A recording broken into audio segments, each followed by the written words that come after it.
in all honesty, the enemy is not the patient. The enemy is the insurance. I am totally honest with you. Insurances are the biggest headache and the biggest blessing at the same time. If it was up to me, I would not accept any insurance. Zero. Fee for service, this is who I am, this is how much this costs. Do you want it? Okay?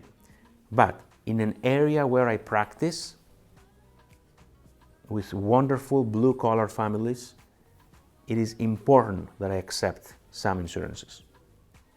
In your area, you do the math, you decide what you're going to do, because there are ways around it. The first one is, do not take on a difficult case. If you're, let's say you accept Medicaid. With Medicaid, there is no negotiation, and a lot of times you can't even bill the patient, or the patient will not accept any bill for anything above and beyond what the insurance will pay.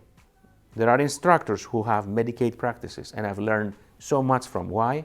They have started those crazy surgical class 3 cases, and I'm like, oh my gosh, and they're getting $2,900 for. So at that point, they are paying the patient, but they're getting a case that then they can teach and charge people $1,000 to listen to. Does that make sense? So they're getting their money in the back end.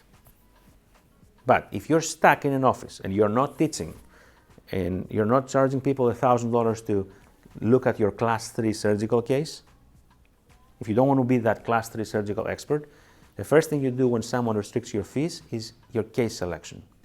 You're going to pick all the class 1 crowding all day long. Second thing is, you will not promise anything beyond what the insurance mandates you do. So you got to call your Medicaid